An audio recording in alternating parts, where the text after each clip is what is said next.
हिंद दोस्तों, स्वागत है आप सभी का एचडी क्लासेस के यूट्यूब चैनल में। उत्तर प्रदेश दरोगा भर्ती में भारतीय संविधान में आज हमारा होगा टेस्ट नंबर 3। इससे पहले हमने आपको 2 टेस्ट करा दिया। अगर आपने उसे नहीं देखा है तो प्लेलिस्ट का लिंक वीडियो के डिस्क्रिप्शन बॉक्स में है, आप वहां से उन टेस्ट को जरूर दीजिएगा, क्योंकि आप जानते हैं यह जो हमारा टेस्ट सीरीज होता है साथी, वो आपका चैप्टर वाइज होता है और ये हर एक सेट जो है एक दूसरे से लिंक है। तो इसीलिए आप जरूरी है कि बेसिक से देखिएगा, शुरू से देखेंगे तो चीजें और आसान हो जाएंगी और हमारे साथ आप जुड़े रहिएगा। 100 दिन का ये पूरा सीरीज बहुत ज्यादा हेल्पफुल आपके एग्जाम में होगा। ठीक है, चलिए बढ़ते हैं एक आसान से क्वेश्चन से, क्योंकि कल कुछ क्वेश्चन रह गए थे जो हमारे उद्देश्य का यानी प्रस्तावना के कुछ क्वेश्चन रह गए थे, तो उसको डील करते हुए फिर आगे बढ़ते हैं। क्वेश्चन कर रहा साथी कि निम्नलिखित में से कौन भारतीय राज्य व्यवस्था के लोकतांत्रिक लक्षण का स्वरूप है। तो आप जानते हैं लोकतांत्रिक का क्या मतलब होता है। सिंपल सा मतलब है साथी, जहां पे लोग की प्रभुता हो, यानी लोग ही संप्रभु, लोग का ही शासन हो। तो लोकतांत्रिक का मतलब होता है साथी लोगों की सर्वोच्चता से है, यानी जहां पे पूरा का पूरा सिस्टम, ये समझ लीजिएगा, वह लोगों पर निर्भर करता हो। ठीक है, तो अब ये पूछ रहा है ये कौन सी विशेषता बताएगा। तो भाई वयस्क मताधिकार के आधार पे हमारी राज्य व्यवस्था चलती है, और वयस्क मताधिकार का सिंपल सा मतलब हो गया कि यहाँ पे लोगों की ही सर्वोच्चता है। अगर हम मत ही नहीं दें तो संसद कहाँ से बनेगी। तो ये बात तो बिल्कुल सही है। हमारे यहाँ सामयिक चुनाव होता है, समय से चुनाव प्रबंधन करा दिया जाता है, तो ये भी हमारे देश के एक लोकतांत्रिक लक्षण को प्रदर्शित करती है। हमारे यहाँ रूल ऑफ लॉ यानी कानून की सर्वोच्चता है, ना कि संसद की। हमारे यहाँ आप याद रखिएगा, संसद का कोई वो नहीं है, हमारे यहाँ विधि है, जो कुछ है वो कानून है। कोई एक पर्टिकुलर व्यक्ति, व्यक्ति से मतलब कोई संस्था, कोई कंपनी, कोई भी हमारे ऊपर नहीं है। हमारे यहाँ कानून की सर्वोच्चता है। कानून की सर्वोच्चता मतलब कि लोगों की सर्वोच्चता। क्योंकि आपने पढ़ा था भारतीय संविधान अपनी शक्ति कहाँ से प्राप्त करता है, तो आप कहोगे सर भारतीय संसद से। ये हमने प्रस्तावना में पढ़ा। यानी आप कहोगे सर सी आंसर दे देंगे तो इस प्रश्न का सही जवाब बन जाएगा। सी आंसर आप दे दीजिए, बिल्कुल सही जवाब हो जाएगा। ठीक है, अब देखेंगे, सबसे पहले हम बात करेंगे साथी लोकतांत्रिक गणराज्य। यहाँ से सवाल 2021 में आया था दरोगा भर्ती में। तो भारतीय संविधान की उद्देशिका में एक लोकतांत्रिक राज्य व्यवस्था की परिकल्पना की गई है। आप जानते हैं इस बात को। भारतीय संविधान में प्रतिनिधि संसदीय लोकतंत्र की व्यवस्था है। जाहिर सी बात है, हमारे प्रतिनिधि क्या होते हैं साथी, चुन करके जाते हैं। तो प्रतिनिधि होते हैं, वो हमारे ही प्रतिनिधि होते हैं, जिनको चुन करके हम संसद भवन में भेजते हैं साथी। ठीक है, और इसमें जो है, जिसमें कार्यकारिणी होती है, अपनी सभी नीतियों और कार्यों के लिए विधायिका के प्रति क्या होती है, जवाबदेह होती है साथी। ठीक है, भारतीय राज्य व्यवस्था के लोकतांत्रिक लक्षण कौन कौन से हैं। जैसे हमारे यहाँ वयस्क मताधिकार होता है, समय से चुनाव होता है, कानून की सर्वोच्चता है, न्यायपालिका हमारे यहाँ स्वतंत्र है, भेदभाव का हमारे यहाँ अभाव है। ऐसा नहीं है कि सबके साथ जो है भेदभाव किया जाएगा, कानून के तहत भेदभाव नहीं किया जाता। ठीक है साथी, प्रस्तावना में वर्णित लोकतंत्र में देखिए डायरेक्ट क्वेश्चन पूछता है कितने तरह के लोकतंत्र की बात करता है। तो हमारे यहाँ राजनीतिक लोकतंत्र की बात करता है, सामाजिक लोकतंत्र की बात करता है और आर्थिक लोकतंत्र की बात करता है। तो उद्देशिका में कितनी प्रकार के लोकतंत्र की बात की गई है, 3 प्रकार के लोकतंत्र की बात की गई साथियों। अगला देखिएगा, ये भी उद्देशिका का ही सवाल है। क्वेश्चन कह रहा कि भारतीय संविधान की प्रस्तावना में निम्नलिखित में से किस मूल शब्द का उपयोग यह दर्शाने के लिए किया गया है कि भारत में राष्ट्र का निर्वाचित प्रमुख होगा। ठीक है, मतलब जो राष्ट्र का निर्वाचित प्रमुख का मतलब जो राष्ट्रपति होते हैं वह है साथियों। तो एक शब्द होता है साथी कि गण का राज्य, यानी गण राज्य। आपने देखा होगा, पीछे हमने बताया भी आपको कि गण राज्य का मतलब होगा कि राज्य का यानी देश का जो हेड होता है साथी, राज्य का जो हेड होता है, जो प्रमुख होता है। प्रमुख कौन होता है, तो आप कहोगे सर राष्ट्रपति है पूरे देश का प्रमुख। ठीक है, वह चुन करके जाते हैं साथी, निर्वाचित होकर के जाते हैं। तो गण राज्य का यही मतलब होता है, जहां पे हेड जो है वो निर्वाचित होकर जाते हैं। तो डी हो जाएगा प्रश्न का सही जवाब। इस पॉइंट को याद रखिएगा कि राष्ट्र का प्रमुख निर्वाचित होने का मतलब गणराज्य से है, और ये सवाल 21 में पूछा गया है यूपी दरोगा भर्ती में, ध्यान रखिएगा। ठीक है, अच्छा, यहाँ पे एक शब्द है साथी गणतंत्र को लेकर के। तो प्रस्तावना में बढ़ती गणतंत्र का अर्थ ही यही होता है, चाहे गणराज्य कहिए चाहे उसको आप गणतंत्र कहिएगा, कि भारत का प्रमुख यानी अर्थात राष्ट्रपति साथियों चुनाव के जरिए सत्ता में आता है। ठीक है, उनका चुनाव कितने वर्ष के लिए होता है, आपको सर 5 वर्ष का अप्रत्यक्ष रूप से किया जाता है। यहीं पर एक प्रस्तावना में शब्द दिया है साथी न्याय। तो हमसे सवाल पूछता है कि कौन से न्याय की चर्चा प्रस्तावना में की गई है, और प्रस्तावना में भी किया गया। इसके साथ साथ आप याद रखिएगा, जो आपका नीति निर्देशक तत्व है यानी डायरेक्टिव डीपीएसपी साथियों। ठीक है, जो आपका जो आपका नीति के निर्देशक तत्व है साथी डीपीएसपी, वहां पर भी न्याय की बात की गई है। कौन सी न्याय की बात की गई है, 3 प्रकार के न्याय, इसको रख लीजिएगा। कौन कौन से न्याय, सामाजिक न्याय, आर्थिक न्याय और राजनीतिक न्याय की बात की गई है। और ये जो शब्द है साथी सामाजिक न्याय, आर्थिक न्याय और राजनीतिक न्याय, वो हमने रूस की क्रांति से लिया हुआ है, जो कि कब हुआ था? 1917 में हुआ था। एक एक पॉइंट को नोट करिएगा, एग्जाम में आपके लिए बहुत ज्यादा आवश्यक हो जाए है। अगला प्रश्न है मेरे भाई, निम्नलिखित कथनों पर विचार कीजिए, नीचे के कोड से सही विकल्प का चयन कीजिएगा। भारतीय संविधान की उद्देशिका में वर्णित है बंधुत्व शब्द, ठीक है, आप जानते हैं बंधुत्व शब्द दिया गया है। इससे आशय है भाईचारे की भावना, बिल्कुल बंधुत्व का मतलब होता है साथी भाईचारे की भावना, सही है। समता का अर्थ होता है समाज के किसी भी वर्ग के लिए विशेषाधिकार की अनुपस्थिति और बिना किसी भेदभाव के हर व्यक्ति को समान अवसर प्रदान करना। तो भाई समता का मतलब ही यही होता है, आप खुद सोचिएगा। मान लीजिए हम बात कर रहे हैं समता की, और हमारे पास कोई एक पर्टिकुलर पर्सन है और हमने उसे कोई अलग से अधिकार दे दिया, ठीक है, ठीक है, मान लीजिए साथी कोई हमारे पास पर्सन है, हमने उसको कोई विशेषाधिकार दे दिया, हमने कोई विशेष अधिकार दे दिया, तब तो समता खत्म हो जाएगा। लेकिन अगर विशेषाधिकार की अनुपस्थिति है तो इसका सिंपल सा मतलब है कि हम समानता ला रहे हैं, ठीक है, तो ये भी बात सही है। तो आपको सर दोनों स्टेटमेंट सही है, सी आंसर हो जाएगा प्रश्न का राइट आंसर मेरे भाई, सी हो जाएगा आपका राइट आंसर, ठीक है। अगला सवाल देखिए, प्रस्तावना में 3 शब्द और दिया गया है, समझ लीजिएगा। स्वतंत्रता की बात की गई है, कौन कौन सी स्वतंत्रता? तो प्रस्तावना हर व्यक्ति को मौलिक अधिकार के जरिए अभिव्यक्ति की स्वतंत्रता देती है, आप बोल सकते हैं, अपने विचार को प्रस्तुत कर सकते हैं। विश्वास की स्वतंत्रता, आप चाहे भगवान में आस्था रखें, आप चाहे जो कर सकते हैं। धर्म को आप मानने की, आप चाहे जिस धर्म को मान सकते हैं। आप उपासना कर सकते हैं, आप किसी भी देवी देवता का, चाहे तो आप किसी को भी मान सकते हैं, जो भी आप चाहे कर सकते हैं। इन सबकी स्वतंत्रता यानी अभिव्यक्ति, विश्वास, धर्म और उपासना की स्वतंत्रता देता है कौन? हमारा नीति के सॉरी हमारा प्रस्तावना साथी। प्रस्तावना में स्वतंत्रता, समता और बंधुत्व के आदर्श को भी हमने कहां से लिया साथी? फ्रांस से लिया है। समता का मतलब होता है कि समाज के किसी भी वर्ग के लिए विशेषाधिकार की साथियों अनुपस्थिति, यानी बिना किसी भेदभाव की हर व्यक्ति के साथ समान अवसर प्रदान करने का उपबंध किया जाएगा। यानी समता का सिंपल सा मतलब है किसी भी विशेष व्यक्ति को कोई विशेषाधिकार नहीं दिया जाएगा, यानी किसी भी व्यक्ति को साथी कोई विशेषाधिकार नहीं दिया जाएगा। बंधुत्व का मतलब तो आप समझ चुके हैं, भाईचारे की भावना। तो साथियों ये कुछ सवाल थे जो प्रस्तावना से आ रहे थे, हमने इसको क्लियर किया। एक सवाल और ये रह जा रहा था, इस पर थोड़ा डिटेल में चर्चा कर लेते हैं। डिटेल में क्या ऐसे आप समझते होंगे इस प्रश्न को, देखिए कह रहा है कि यह दुनिया में भारत के संविधान के बारे में कह रहा है, कौन सा स्टेटमेंट आपका सही है? तो यह दुनिया में किसी भी संप्रभु देश का सबसे लंबा लिखित संविधान है, ये बात तो आपने पहले भी पढ़ा, आपका इतिहास है। संसद संविधान को निरस्त कर सकती है, तो आप कहोगे सर संसद संविधान को निरस्त नहीं कर सकती है। हाँ, संसद ये कर सकती है, संशोधन कर सकती है, लेकिन संशोधन भी कैसा, यहाँ पे ध्यान रखिएगा, बेसिक स्ट्रक्चर को डिस्टर्ब नहीं करेगी। यानी संविधान की आगे चल के हम बात करेंगे कि यह मूलभूत ढांचा, जो संविधान का मूलभूत ढांचा है, को संशोधित नहीं कर सकती। यहाँ तक भी इसे शक्ति नहीं है कि यह बेसिक स्ट्रक्चर को संशोधित करें, ठीक है, नहीं कर सकती। मेरे भाई बहुत बड़ी बात है कि संसद कितना भी बिल बना ले, लेकिन भारतीय संविधान की बेसिक स्ट्रक्चर को संशोधन नहीं कर सकती। दूसरा गलत हो गया। यह संसदीय सर्वोच्चता प्रदान करता है, संवैधानिक सर्वोच्चता नहीं। तो मेरे भाई हमारे यहाँ संसद सर्वोच्च नहीं है, आप जानते हैं हमारे यहाँ कौन सर्वोच्च है? संविधान सर्वोच्च है, तो ये वाला भी गलत हो जाएगा। अब कहोगे सर सही कौन सा है? तो केवल एक सही है, यानी प्रश्न का जवाब हो जाएगा आपका कौन सा? पहला मेरे भाई, है ना, बिल्कुल सही है। अगर आप पहला बना रहे हो तो बिल्कुल सही है।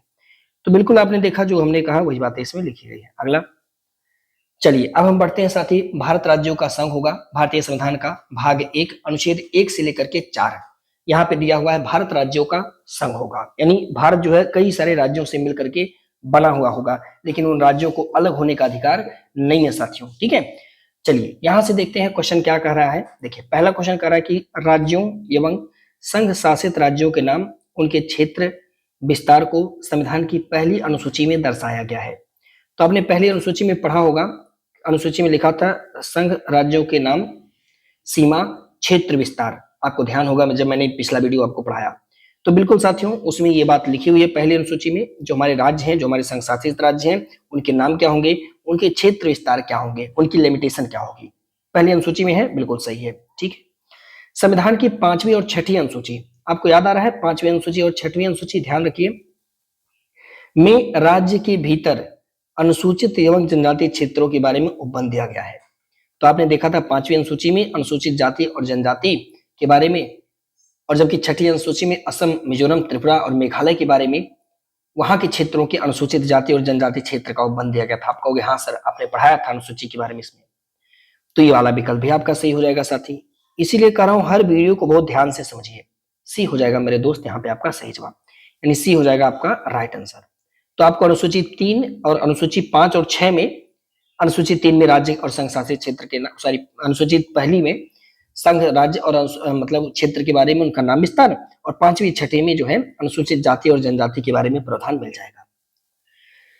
ये दोस्त भारतीय संविधान का अनुच्छेद 1 क्या कहता है?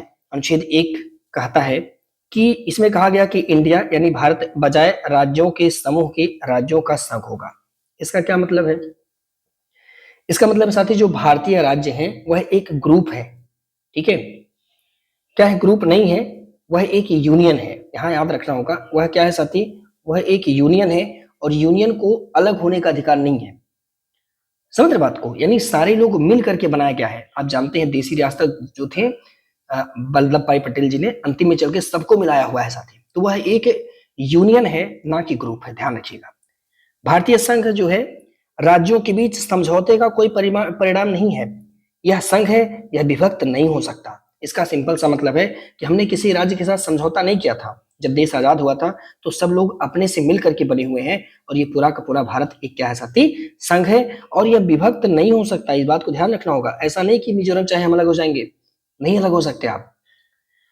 राज्यों एवं संघ शासित राज्यों के नाम उनके क्षेत्र विस्तार को संविधान की पहली अनुसूची में दर्शाया गया है, जबकि संविधान की 5वीं और 6वीं अनुसूची में राज्यों के भीतर अनुसूचित एवं जनजातियों के प्रशासन के लिए विशेष उपबंध का प्रोविजन किया गया है साथी। अगला प्रश्न, भारतीय संविधान का अनुच्छेद 2 संसद को निम्नलिखित में से कौन सी शक्ति प्रदान करता है? या प्रश्न ऐसे दे सकता है कि ये शक्ति देगा, पूछेगा कौन से अनुच्छेद के तहत यह शक्ति मिला हुआ है। तो ध्यान से रखिएगा, पहला ऑप्शन क्या कर रहा है, संसद। ध्यान से समझिए एक बात को, वे राज्य जो पहले से अस्तित्व में हैं, मान लीजिए जब देश आजाद हुआ साथी तो कुछ राज्य भाई उस समय भी थे जिसे हम प्रांत के नाम से जानते हैं। आप कहोगे हाँ सर थे, तो ठीक है। तो कह रहा साथी कि सपोज करिएगा मैं से हल्का सा, भाई भारतीय हूं तो अगर भारत का नक्शा नहीं बना मिले तो फिर भी बुरा है, लेकिन हल्का फुल्का हम लोग बना रहे हैं, ठीक है। तो कह रहा जो पहले से अस्तित्व में है, मान लीजिए कि ब्रिटिश काल में यहाँ पे मान लीजिए त्रावणकोर है, केरल में है, फिर मान लीजिए महाराष्ट्र राज्य है, फिर मान लीजिए गुजरात राज्य है साथी, मान लीजिए ऐसे असम क्षेत्र मान लीजिए है, ठीक है, हमारा उत्तर पश्चिम सीमा प्रांत क्षेत्र है मान लीजिए। तो पहला कार्य कि संसद वे राज्य जो पहले से अस्तित्व में है उनको भारतीय संघ में सम्मिलित करे। दूसरा कह रहा है कि संसद वे राज्य जो पहले से अस्तित्व में नहीं है उनका गठन करे। क्या ये दोनों बात अनुच्छेद 2 के तहत किया गया है? तो हाँ साथियों, ध्यान रखिएगा, अनुच्छेद 2 को बहुत ध्यान से समझिए। इसमें संसद को संघ में शामिल करने की बात हो रही है, तो संसद संघ में शामिल करेगा, यानी भारत के संघ में 2 तरह के राज्य जो पहले से अस्तित्व में है उनको शामिल कर लीजिएगा आर्टिकल 2 के तहत, और जो नहीं है उनका गठन करिएगा। मतलब नए नए आप जो है राज्यों को बनाइएगा और जो पहले से अस्तित्व में है उनको आप संघ में शामिल कीजिएगा। ये बात दिया हुआ है आर्टिकल 2 में, रट लीजिएगा। दोनों बातें हैं, सी आंसर हो जाएगा प्रश्न का सही जवाब। ध्यान से समझ लीजिएगा, गलती मत करिएगा, अभी आर्टिकल 3 बजा देगा। क्लियर है मेरे भाई? क्या क्लियर है? जो पहले से हैं उनको शामिल करना है और जो नहीं है उनको बनाना है। जैसे नया नया मान लीजिए राज्य आपको बनाना था, 28 राज्य आपने बना दिया, ठीक है। मान लीजिए आपने जो है महाराष्ट्र बना दिया, महाराष्ट्र से निकल करके गुजरात आपने बना दिया, और भी आपने कई सारे राज्य बना दिए, ठीक है। ऐसा दोनों आपका सही हो जाएगा। तो अनुच्छेद 2 में क्या है, संसद को पावर है। ये काम कौन कर सकता है? संसद कर सकते हैं। जो वे राज्य जो अस्तित्व में है संसद को भारतीय संघ में शामिल करने की शक्ति है।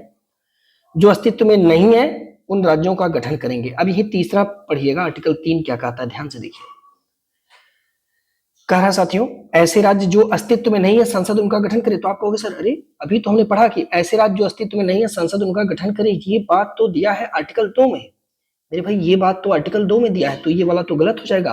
कह रहा है कि अनुच्छेद 3 और ये बात तो अनुच्छेद 2 में दिया है। आप कहोगे हाँ सर पहला वाला तो गलत हो गया। अब आप कहोगे संसद किसी राज्य की सीमाओं में परिवर्तन कर सकता है। हमने तो ये बात 2 में नहीं पढ़ा, हमने कहीं नहीं पढ़ा, तो जाहिर सी बात है ये बात सिर्फ दिया है आर्टिकल 3 में। बी हो जाएगा साहब आपका सही जवाब, यानी ये हो जाएगा आपका राइट आंसर, ठीक है।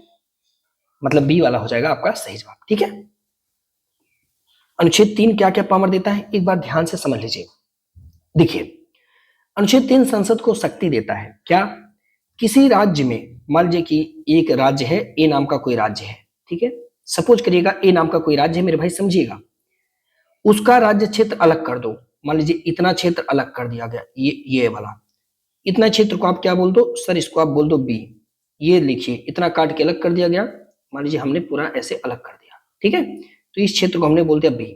तो कह रहा है कि संसद जो है आर्टिकल 3 के तहत किसी राज्य से उसका राज्य क्षेत्र अलग करके दो या अधिक राज्यों का, पहला केस ये हो गया, ठीक है। दूसरा केस देखिएगा, दूसरा केस कह रहा है कि दो या अधिक राज्यों को, तो मान लीजिए ए एक और राज्य बना लीजिए, सी राज्य बना लीजिए, और साथ ही एक राज्य बना लीजिए, डी राज्य बना लीजिए, एक राज्य और बना सकते हैं, आपका मर्जी, ठीक है। तो दो या अधिक राज्यों को या राज्यों के भागों को, तो मान लीजिए एक केस यहाँ बनाइएगा, यहाँ पे ई बनाइएगा, यहाँ पे साथियों एफ बनाइएगा, ठीक है। तो ये ई वाला क्षेत्र हो जाएगा, ये जो है एफ वाला। तो अब देखिए, ध्यान से देखिएगा, इनको दो या अधिक राज्यों को एक साथ मिलाकर नए राज्यों का गठन कर सकता है, यानी अगर चाहे तो ए से काट करके बी को बना दे, सी और डी को दोनों को मिला करके साथ ही एक नए राज्य का गठन कर दे, जिसका नाम मान लीजिए कि आप पी रख लीजिए, ठीक है। ई और एफ के किसी छोटे छोटे क्षेत्र को काट करके एक नया राज्य बना दे साथ ही जी, यानी संसद कर सकता है 3 काम, किसी राज्य से उसके किसी भाग को काट करके अलग करके नया राज्य बना सकता है, दो राज्यों को मिला करके नया राज्य बना सकता है, ये वाला कंडीशन, या दो राज्यों के या दो से अधिक राज्यों के किसी भाग को अलग करके फिर से ज्वाइन करके एक नए राज्य का गठन कर सकता है। ये काम अनुच्छेद 3 के तहत कर सकता है संसद साथियों, ठीक है। अब देखिए, ये लोग राज्य पहले से अस्तित्व में है ना, पहले से अस्तित्व में है, नया नहीं है, ध्यान रखना है, ये लोग पहले से अस्तित्व में होंगे तभी ऐसा कर पाएंगे लोग, ठीक है। किसी राज्य के क्षेत्र को वो बढ़ा भी सकती है, उसको घटा भी सकती है, जाहिर सी बात है भाई। राज्य की सीमाओं को भी बदल सकती है, राज्य की संसद जो है किसी राज्य के नाम को भी बदल सकती है साथी। ये सारी पावर आर्टिकल 3 के तहत संसद को दिया गया है। आगे निम्नलिखित कथनों पर विचार कीजिए, नीचे दिए गए कोड से सही विकल्प का चयन कीजिए। संविधान के अनुच्छेद 3 में संदर्भित कोई अध्यादेश, अनुच्छेद 3 से संदर्भित, अनुच्छेद 3 के संदर्भ में होना चाहिए साथी, के संदर्भ में संदर्भित कोई अध्यादेश राष्ट्रपति की पूर्व मंजूरी के बाद ही संसद में प्रस्तुत किया जाना चाहिए। ये बात बिल्कुल सही है, अभी समझा रहे हैं कैसे। ऐसे किसी अध्यादेश को राष्ट्रपति संस्तुति के बाद, संसद में संस्तुति के बाद संबंधित राज्य के विधानमंडल का मत जानने के लिए भेजता है। सपोज करिए मेरे दोस्त, देखिए, अगर मान लीजिए संसद को हमारे उत्तर प्रदेश से काट करके एक नया राज्य उत्तराखंड बनाना है मान लीजिए, तो संसद क्या करेगा, मान लीजिए ये काम इसको करना है, तो इसके लिए पहले इसको संसद में अध्यादेश लाना पड़ेगा, जाहिर सी बात है, अध्यादेश लाना पड़ेगा साथी, या आप कह सकते हो सर प्रस्ताव लाना पड़ेगा। क्या ये बात आप समझ में आ रही है आपको मेरी? प्रस्ताव लाना पड़ेगा। तो जो ये प्रस्ताव है, जो ये अध्यादेश है, इसको लाने से पहले संसद को पूर्व अनुमति लेनी पड़ेगी। क्या लेनी पड़ेगी? पूर्व अनुमति लेनी पड़ेगी। किससे पूर्व अनुमति लेनी पड़ेगी मेरे भाई? राष्ट्रपति से। यानी अगर राष्ट्रपति कह देंगे कि हाँ ठीक है आप प्रस्ताव लाओ, तभी प्रस्ताव आएगा, अदरवाइज प्रस्ताव नहीं आएगा। तो राष्ट्रपति से पूछ लिया संसद ने, तब जाके प्रस्ताव जो है साथियों रखा गया। अब जब प्रस्ताव रखा जाएगा तो जाहिर सी बात है उस प्रस्ताव पर संस्तुति होगा, पाठन होगी, वाचन होगी। तो मान लीजिए कि हमारे उत्तर प्रदेश के बारे में प्रस्ताव लाया गया था, तो राष्ट्रपति क्या करेंगे, ध्यान रखिएगा, उस प्रस्ताव को हमारे उत्तर प्रदेश सरकार के पास भेजेंगे, कहेंगे भैया आपके नाम, आपके राज्य का नाम बदलना है, या आपकी सीमा में परिवर्तन करना है, या आपके राज्य से इतना भाग काट करके, इतना जिलों को काट करके हम उत्तराखंड राज्य को बनाएंगे। तो हमारे जो मुख्यमंत्री योगी आदित्यनाथ जी हैं वो क्या कर सकते हैं? कुछ नहीं कर सकते हैं। अगर वो चाहें तो बस बहुत ज्यादा 2-4-10 दिन तक उस बिल को, उस प्रस्ताव को अपने पास रोक सकते हैं, उसके अतिरिक्त कुछ नहीं कर सकते हैं।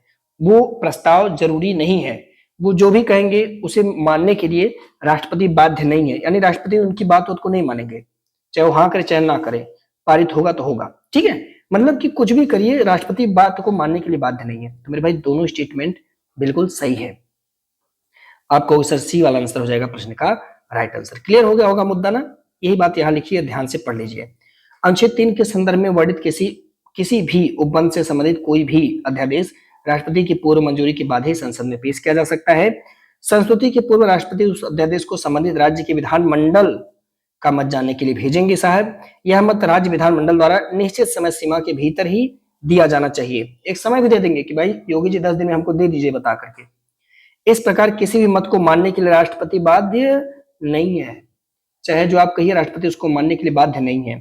अनुच्छेद 4 क्या कहता है? अनुच्छेद 4 कहता है भैया देखो, अनुच्छेद 2 के बारे में और अनुच्छेद 3 के बारे में अगर कोई वर्णित कोई भी उपबंध है, उस उपबंध के बारे में संशोधन जो अगर होगा तो वो अनुच्छेद 368 के तहत नहीं होगा, सामान्य विधि से होगा, यानी साधारण संशोधन होगा साथी।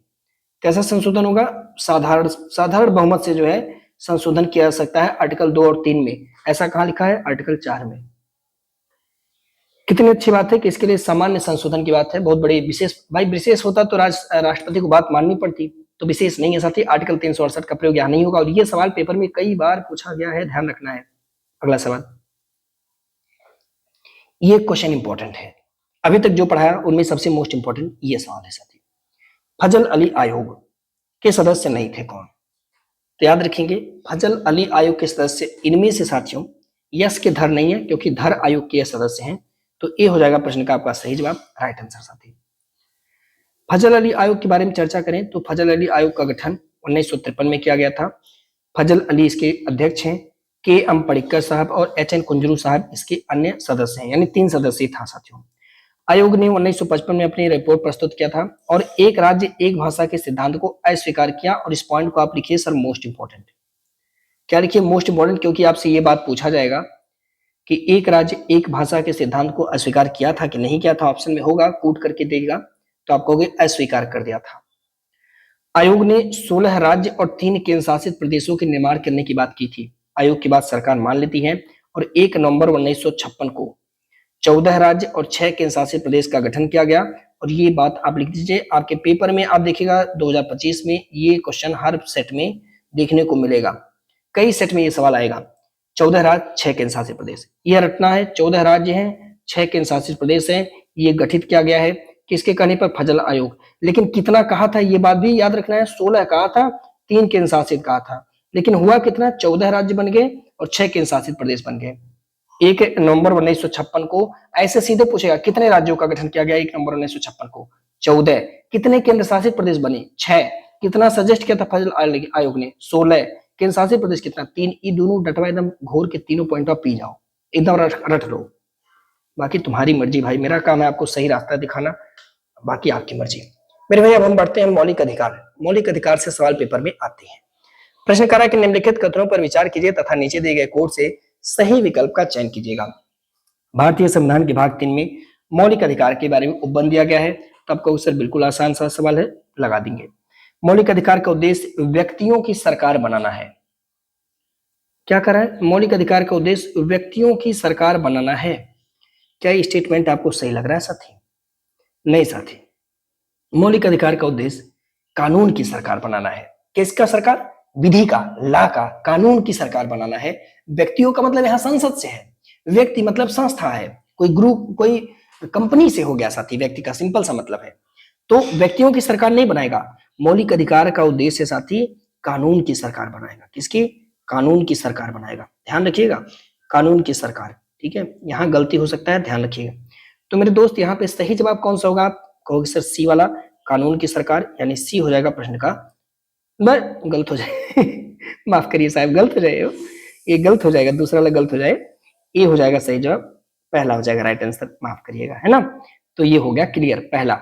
समझिएगा मौलिक अधिकार के बारे में थोड़ा बहुत, ये तो आप सबको पता होगा, भाग 3 में अनुच्छेद 12 से 35 सबको पता है। कहां से दिया गया सबको पता है। ये सवाल 2021 में यूपी दरोगा भर्ती पता नहीं काहे पूछ रहा था कि भाग किस भाग को भारत का मैग्ना कार्टा कहते हैं। तो आप याद कर लीजिएगा, भाग 3 को मैग्ना कार्टा कहते हैं। मूल अधिकार से तात्पर्य राजनीतिक लोकतंत्र के आदर्शों की उन्नति से है। याद करिएगा 2021 में यह भी सवाल पूछा था यूपी दरोगा भर्ती, राजनीतिक लोकतंत्र के आदर्श की उन्नति से है। तो मूल अधिकारों से तात्पर्य क्या है? राजनीतिक लोकतंत्र के आदर्श की उन्नति, ठीक है।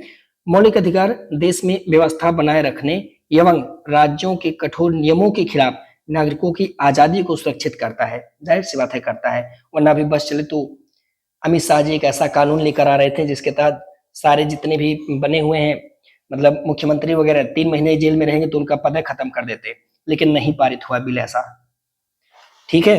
ब्रिटिश सरकार की तरह बिल ला रहे थे कि जो है हम हैं, किसी को भी भर देंगे अंदर, वो बेचारा खत्म। मौलिक अधिकार देखिए साथियों, विधानमंडल के कानून के क्रियान्वयन पर तानाशाही को मर्यादित करता है। किया है कि नहीं किया है? करता है साथी। हमारे खिलाफ कोई कानून बना के देखे, हमारे धर्म या कास्ट कुछ के किसी के खिलाफ कोई कानून बने, हमारे जो फंडामेंटल राइट्स हैं उसके खिलाफ कानून बने, तो हमारा मौलिक अधिकार विधानमंडल के कानून के क्रियान्वयन पर तानाशाही को मर्यादित करता है। अपनी मर्जी से नहीं आप बना सकते हैं, फंडामेंटल राइट रोक देगा। मौलिक अधिकार के प्रावधान का उद्देश्य कानून की सरकार बनाना है, ना कि किसी व्यक्ति की सरकार। साथियों इतनी बातें आप याद रखिएगा। मौलिक अधिकार के बारे में जिसको सुना देंगे ना, वो सोचेगा ये ससुराल तो ज्ञाता है पूरा।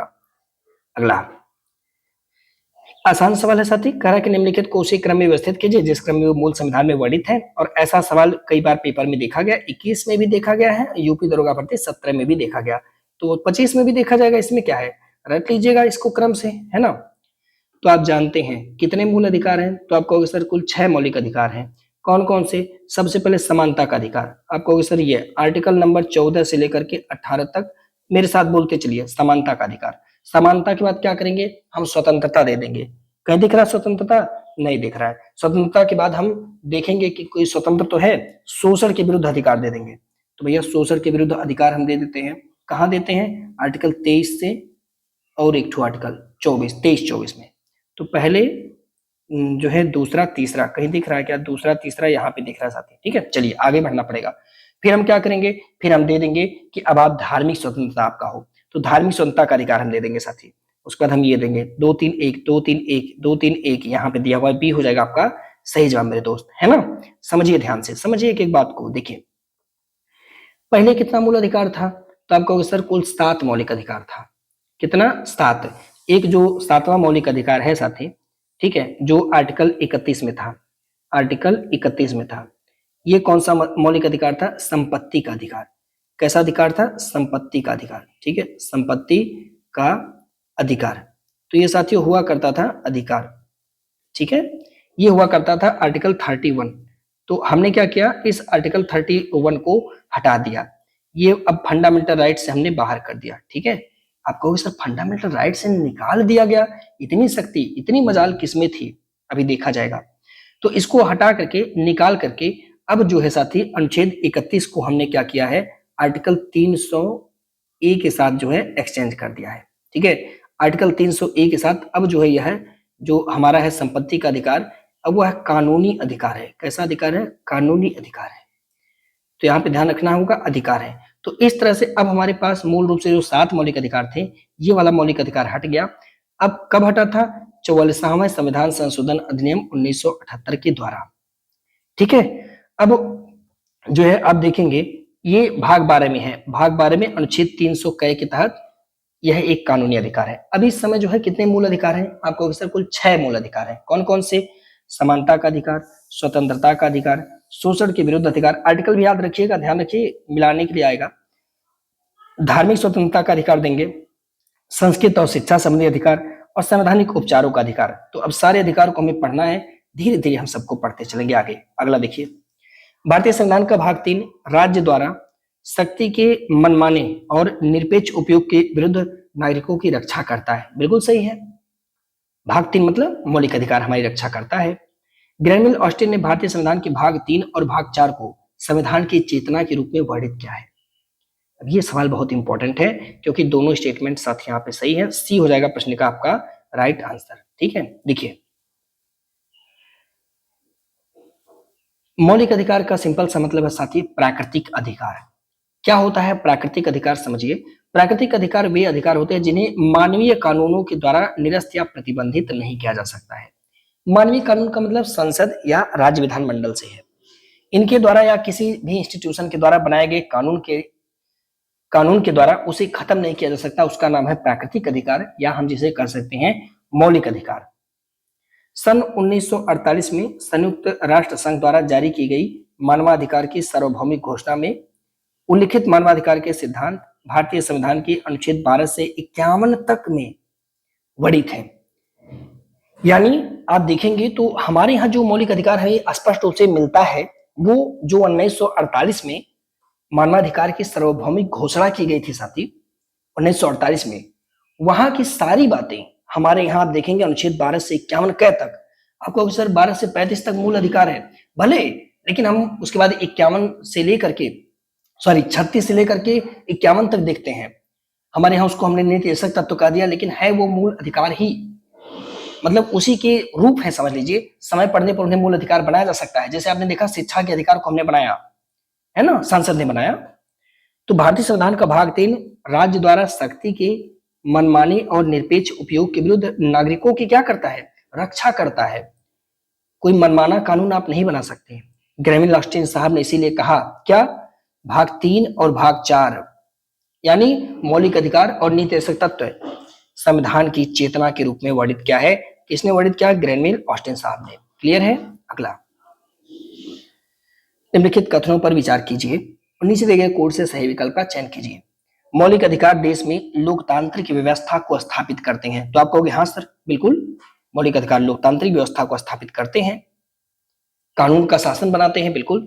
मौलिक अधिकार व्यक्ति की भौतिक एवं नैतिक सुरक्षा के लिए आवश्यक स्थिति भी उत्पन्न करते हैं। आप देखिए अनुच्छेद 17 अस्पृश्यता को अंत करने की बात करता है, व्यक्तिगत सम्मान को बनाए रखना सुनिश्चित करता है। कई जगह आप देखेंगे आर्टिकल 15(4) अल्पसंख्यकों के हितों की रक्षा कर रहा है, आर्टिकल 17 साथियों।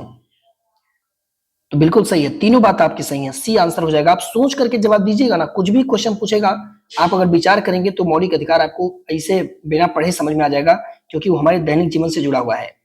इसे रट लीजिएगा।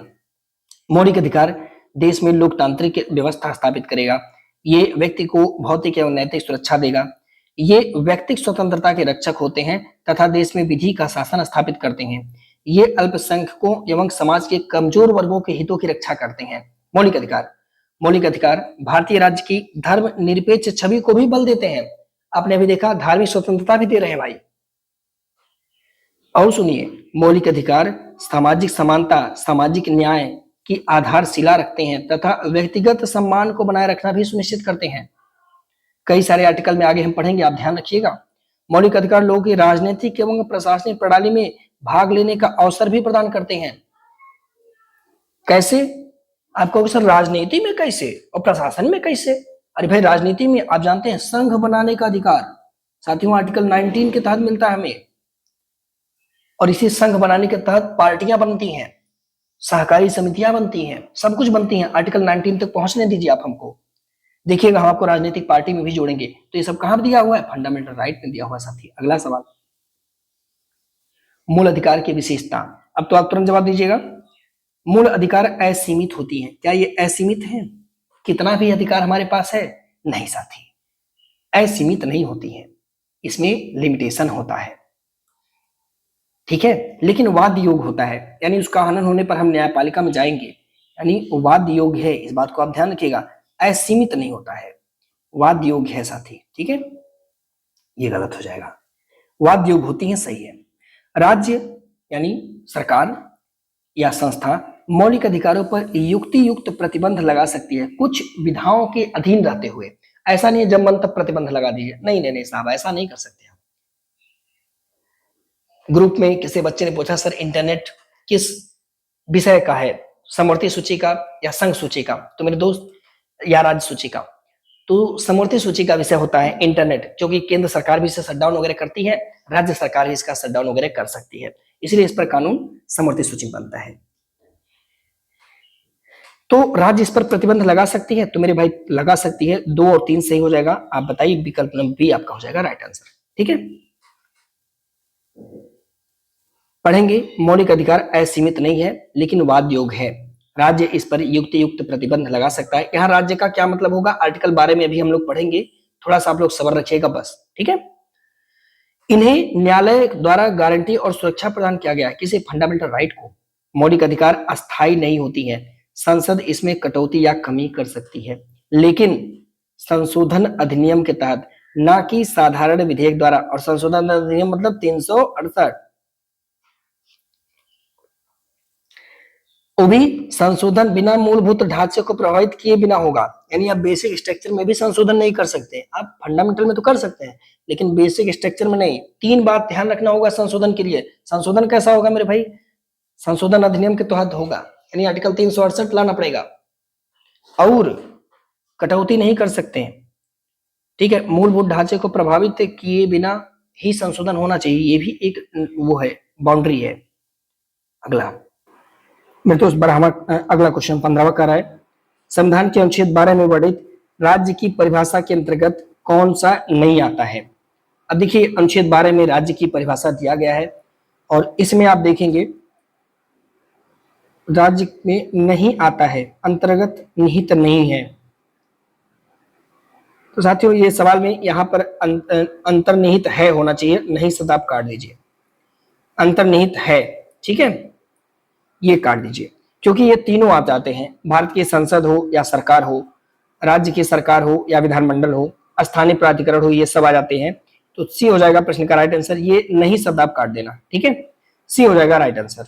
समझिए भाग 12 में क्या कहता है, ध्यान से सुनिए। भाग 12 कहता है कि भैया सुनो, अनुच्छेद 12 से लेकर के यानी आर्टिकल 12 से लेकर के 35 तक जहां भी आपको एक शब्द लिखा मिलेगा राज्य, इसका मतलब राज्य सरकार नहीं होता है।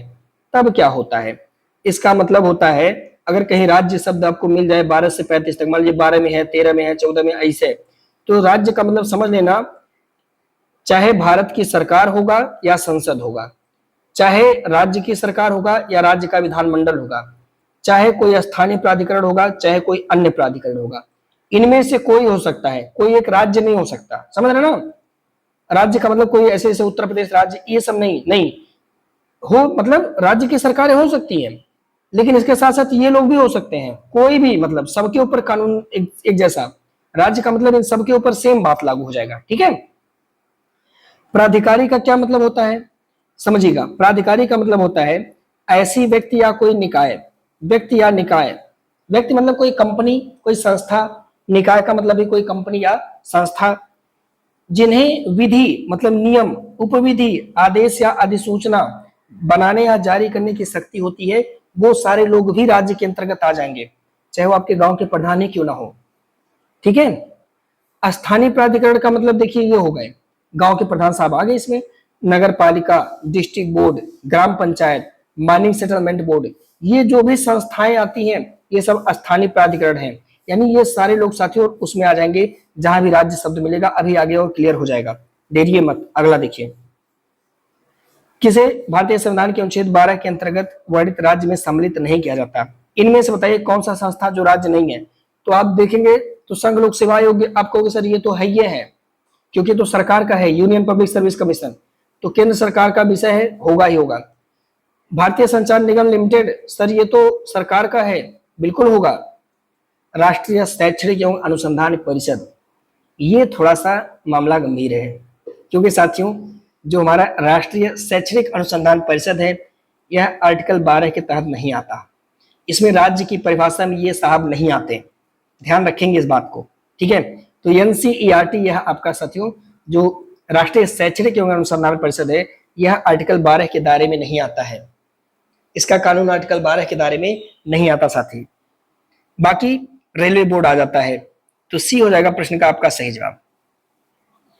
हम लोग बवाल नहीं करेंगे, हमें सिर्फ याद करना है अपना एग्जाम के लिए। तो ये कुछ संस्थान है जो कि आर्टिकल 12 के तहत नहीं आते हैं राज्य की परिभाषा में, इन्हें आप समझ लीजिए और याद कर लीजिए, जैसे राष्ट्रीय शैक्षणिक एवं अनुसंधान परिषद, राष्ट्रीय सहकारी उपभोक्ता संघ, वक्फ board, council of scientific and industrial research, ICI bank, board of control of cricket in India, निजी महाविद्यालय, भारतीय न्यायालय, ये सब लोग आर्टिकल 12 में साथियों नहीं आते, यानी राज्य की परिभाषा में ये लोग शामिल नहीं है। यानी आर्टिकल अब कहीं भी कोई भी बात लिखेगी और कह देगा राज्य, तो वो लोग नहीं आएंगे उसमें, उनका कानून नहीं आएगा उसमें, ठीक है। समझिए इस प्रश्न को। प्रश्न करा साथी कि निम्नलिखित में से किस मामले में सर्वोच्च न्यायालय द्वारा यह तय करने के लिए एक परीक्षण निर्धारित किया गया था कि कोई संस्था सरकार का एक साधन या एजेंसी है, मान लीजिए, इसलिए क्या इसे भारत के संविधान के अनुच्छेद 12 के प्रयोजन के लिए राज्य माना जा सकता है। जैसे मान लीजिए अब राम मंदिर ट्रस्ट एक संस्था है ना, सरकार कुछ मदद कर रही है उसके विकास में, है ना, सरकार का एक साधन है, एजेंसी है, मुद्दा है। तो क्या राम मंदिर ट्रस्ट को हम परिभाषित कर सकते हैं क्या आर्टिकल 12 के तहत, या जो है बाबरी सॉरी या जो अभी आपने देखा था, कई जगह ऐसे मुद्दे उठते हैं।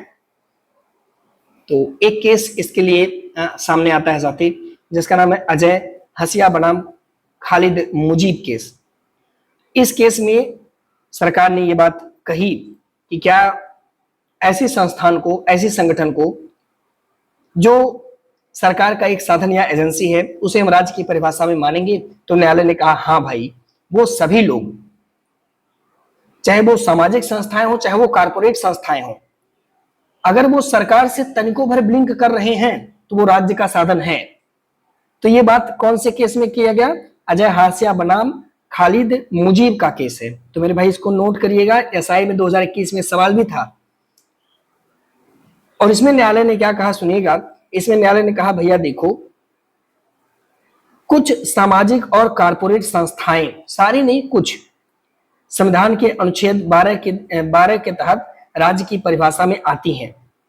इस बात में न्यायालय ने स्थापित किया कि ये संस्थाएं जिन्हें राज्य का शासन कहा जाता है, मौलिक अधिकार से बंधी होती है।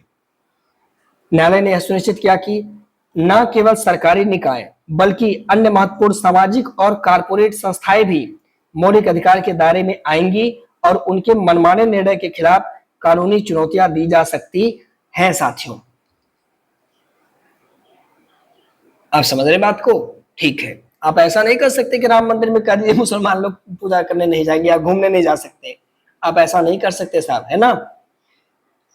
या कहीं भी कोई भी इंस्टीट्यूशन या किसी मस्जिद में आप ये नहीं कर सकते कि नहीं आगरा के किला मुसलमानों ने बनवाया था तो उसे मुसलमान, ऐसा नहीं कर सकते। सरकार मतलब कुछ भी करा दे, पर आप ऐसा नहीं कर सकते। समझिए, अब बहुत जरूरी और सबसे इंपॉर्टेंट सवाल ये है साथी, इसको समझ लीजिएगा। निम्नलिखित में से कौन सा अनुच्छेद यह घोषित करता है कि सभी कानून जो किसी मौलिक अधिकार के साथ असंगत हो या अल्पीकरण करते हो वह असंवैधानिक होंगे या शून्य होंगे? ये बात कहा गया है आर्टिकल 13 में। समझिए मेरे एक ध्यान से एक बात को साथी, बस एक बार समझ लीजिए, कॉन्सेप्ट आपका क्लियर हो जाएगा। देखिए, ये है तारीख साथियों 26 नवंबर 1949, जब हमारा भारतीय संविधान साथियों लागू हो रहा है। इससे पहले कई सारे कानून ब्रिटिश सरकार में लागू हुए हैं। आप कहोगे हाँ सर, यानी अतीत में, यानी हम कह सकते हैं साथी इसे भूतकाल में, ठीक है? तो ब्रिटिश कानून लागू हुए होंगे। आप कहोगे हाँ सर लागू हुए। तो क्या हम इसे भूत लक्षी विधि कह दे क्या? भूत लक्षी विधि कह दे क्या? आप कहोगे हाँ सर कह दीजिए, क्योंकि भूत में बने थे, यानी अतीत में बने हुए हैं। अच्छा, कानून बनने के बाद मोदी जी भी कानून बना रहे हैं और कांग्रेस सरकार ने भी कानून बनाया था। तो सरकार बनने के बाद आप कहोगे हाँ सर, सरकार बनने के बाद भी कानून बनेगा। तो सरकार बनने के बाद यहां पर भी कानून बनेगा। आप कहोगे हाँ सर। तो क्या हम इसे भविष्य लक्षी कहते क्या? तो आप कहोगे सर कह दीजिए, कोई बात नहीं, भविष्य में बनेगा तो भविष्य लक्षी विधि कह दीजिए आप, कोई दिक्कत नहीं है, ठीक है? मेरे भाई दो कानून को ध्यान रखिए, एक तो भूत लक्षी, एक तो भविष्य लक्षी। भूत लक्षी माने कानून बनने से पहले, भारतीय संविधान लागू होने से पहले, और एक भारतीय संविधान लागू होने के बाद। अब आ जाइए अनुच्छेद 13 क्या कहता है। अनुच्छेद 13 कहता है कि भैया देखो, भारतीय संविधान लागू होने से पहले अगर कोई कानून ऐसा है जो हमारे फंडामेंटल राइट, यानी जो हमारे मौलिक अधिकार, कहां से दिया हुआ है? आर्टिकल 12 से 35 के बीच में, अगर इनमें जो बातें दी गई हैं उसका हनन करता है, माने उसके खिलाफ हो जाता है। जैसे मान लीजिए दिया है साथी क्या, एक मैं कानून बनाता हूं आपके लिए, हल्का से नोट करिए कि हमें धर्म की उपासना का अधिकार है, हमारा मौलिक अधिकार है कि नहीं है? धर्म की उपासना, यानी हम अपने धर्म को मान सकते हैं। मान लीजिए उपासना का अधिकार है, हम किसी भी धर्म को माने, हमारी मर्जी। ब्रिटिश सरकार ने कोई ऐसा कानून अपने समय बनाया और उस कानून में, पूरा कानून जाहिर सी बात है बड़ा भाग होगा, कानून में कई सारे अनुच्छेद होंगे जैसे हमारे भारतीय संविधान में है, और उसी में कहीं एक पार्ट में ऐसा लिखा गया है क्या, उसी कानून में कोई एक आर्टिकल उन लोगों ने लिख दिया है कि लोगों को सिर्फ ईसाई धर्म मानना है। मान लीजिए सिर्फ कौन सा धर्म मानना है साथी? ईसाई धर्म। तो सिर्फ लगा दिया तो इसका मतलब है हमारे ऊपर, हमारा देखिए सिर्फ ईसाई धर्म मानना है, और उस समय लोगों ने सिर्फ ईसाई धर्म मान लिया। आज का संविधान क्या कहता है कि भाई, आज का मौलिक अधिकार कहता है कि हमें धर्म की उपासना का अधिकार है, हम कोई भी धर्म माने। लेकिन ब्रिटिश सरकार का कानून कह दिया कि सिर्फ ईसाई धर्म का कानून मानना है। तो अनुच्छेद 13 कहता है कि रे बाबू रुक बाहेवा रुक, हाई जो ब्रिटिश कानून का जो ये पार्ट दिया गया है ना, ये वाला पार्ट, ये वाला आर्टिकल, मान लीजिए कोई आर्टिकल एक्स मान लीजिए था साथी, ठीक है, आर्टिकल एक्स, इस आर्टिकल एक्स को, अभी आर्टिकल एक्स जो है वर्तमान में हमारे मौलिक अधिकार के खिलाफ है या हमारे मौलिक अधिकार को कम कर रहा है, इसीलिए ब्रिटिश कानून का ये आर्टिकल एक्स क्या हो जाएगा, खत्म हो जाएगा। हाई देखिए अनुच्छेद 13 यही कहता है कि वह असंवैधानिक है या तो शून्य हो जाएगा, आप लोग जो है धर्म की उपासना कर सकते हैं। अब समझ में आ गया होगा आपको। अच्छा मान लीजिए ऐसा हो जाए कि पता नहीं चले कि इसमें धर्म की उपासना मतलब ईसाई धर्म को मानना दिया या कुछ दिया गया है, तो न्यायालय ने कहा अगर ऐसी बात है ना तो ये पूरा आर्टिकल वह खत्म हो जाएगा। अगर हम अलग नहीं कर पाएंगे तो ये पूरा कानून में आपका जो है खत्म कर देंगे, ये पूरा कानून खत्म। समझिए बात को, ध्यान से देखिए, अगर हम अलग नहीं कर पाए उस भाग को तो ये पूरा कानून खा जाएंगे, लेकिन मौलिक अधिकार को कुछ नहीं होने देना है। ऐसे ठीक बात साथियों, मान लीजिए कि सरकार बनने के बाद मोदी जी कोई ऐसा कानून लाते हैं और उसमें कह देते हैं कि सभी लोग को शाम के समय ओम भूर्भुवस्सुः गाना गाना है, सपोज करिए, और कोई न्यायपालिका में जाए और कह दे कि साहब हमें तो अपने धर्म की उपासना करना है, तो न्यायालय ने कहा बाबू सुना है, जो नया तू आर्टिकल लेके आए हैं ना, जो आप लेकर आए हैं ना, ये मौलिक अधिकार का हनन कर रहा है, आपका ये पूरा एक्ट खत्म। अगर नहीं अलग कर पाएगा न्यायपालिका तो कहेगा ये बाबू एक काम करे, पूरा अधिनियमों खत्म, यानी पूरी की पूरी कानून ही खत्म कर देगा। ये है साथियों भविष्य लक्ष्य विधि, भूत लक्ष्य विधि। आप समझ जाइएगा कि आर्टिकल 13 कितना इंपॉर्टेंट है, बहुत इंपॉर्टेंट है। क्लियर हो गया होगा मुझे लग रहा है पूरी मुद्दा, ठीक है साथी। चलिए अगला बढ़िए, दिल से लाइक करिएगा अगर समझ में आया होगा, नहीं करेंगे तो भाई आपकी मर्जी है। अब सुनिए, अच्छा ये कैसे करेगा, तो अनुच्छेद 32 के तहत अगर हमारा मौलिक अधिकार हनन होगा हम उच्चतम न्यायालय पहुंच जाएंगे। अनुच्छेद 226 के तहत अगर मौलिक अधिकार का हनन होगा हम सीधे कहां पहुंचेंगे, अनुच्छेद 226 के तहत उच्च न्यायालय पहुंच जाएंगे साथियों, उच्च न्यायालय पहुंचेंगे, ठीक है। और ये दोनों लोग मिल करके उस कानून को या उस कानून के भाग को खारिज कर देंगे, असंवैधानिक कर देंगे, शून्य कर देंगे। अब हवा में उड़ाइए कोई बात नहीं, अब सारे क्वेश्चन हवा में उड़ेंगे। देखिए पृथक्करण का सिद्धांत वही है साथी, अलग करना है। इसमें कहा इसके तहत संविधान के प्रारंभ से ठीक पहले, अब देखिए संविधान के ठीक पहले भारत के क्षेत्र में लागू सभी कानून जहां तक वे मौलिक अधिकार से संगत है, विसंगति है, शून्य होंगी। आपको हाँ सर अभी तो पढ़े हैं। यदि किसी कानून के वैध हिस्से को अमान्य भाग से पृथक करना संभव नहीं है तो पूरे कानून को क्या कर दिया जाएगा, क्या कर दिया जाएगा पूरे कानून को, तो आपको सर पूरे कानून को खत्म कर दिया जाएगा। बिल्कुल सही जवाब हो जाएगा, सी आंसर हो जाएगा आपका राइट आंसर। इसी को हम बोलते हैं साथी पृथक्करण का सिद्धांत। कुछ भी लिख दीजिए आप, है ना। अगला वही दिया हुआ है आगे, डाट डाट के अनुसार संविधान के प्रारंभ से ठीक पहले भारत के क्षेत्र में लागू सभी कानून जहां तक वे भाग 3 के प्रावधानों के साथ असंगत हो तथा उस सीमा के जो भाग 3 कल्पितकरण करते हो शून्य होगा। अब ये कहा कौन से आर्टिकल में बात कही गई है, तो भाई वही वाली बात हो गई, घुमा घुमा के वही बात आ गई। आर्टिकल 13(1) में वो बात कही गई है साथी जो मैंने आपसे कहा, और 13(2) में कहा गया है संविधान के मतलब जो बाद जो कानून बनेगा वो 13(2) में है। हाई है पहले और हाई वाला 13(2) है बाद में, बस इतना अंतर है। अगला देखिए 13(2) देखिए लिखा गया है क्या, राज्य ऐसी कोई विधि कानून, अच्छा इसमें आप देखिएगा संविधान संशोधन विधि भी आ जाएगा क्या, अभी इसके लिए बड़ी बवाल होगा संविधान संशोधन विधि, क्योंकि साथ ही यहाँ विधि का क्या मतलब है, विधि में कौन सी विधि, क्या कॉन्स्टिट्यूशनल अमेंडमेंट एक्ट भी संविधान संशोधन विधि भी शामिल है, इसको लेकर के बवाल होगा, केशवानंद भारती मामले तक चलेगा, अभी हम लोग समझेंगे। लेकिन यहां समझ लीजिएगा 13(2) में कहा गया कि राज्य, और राज्य का मतलब क्या, जो मैंने ऊपर बताया वो सारे लोग, चाहे वो केंद्र सरकार हो, चाहे वो राज्य सरकार हो, चाहे केंद्रीय संसद हो, चाहे राज्य विधानमंडल हो, चाहे स्थानीय प्राधिकरण हो, चाहे अन्य प्राधिकरण हो, वो सभी लोग सभी संस्थाएं ऐसी कोई विधि ऐसी कोई कानून नहीं बनाएंगे जो भाग 3 यानी मौलिक अधिकार के अधिकार को छीनता हो या उसे कम करता हो।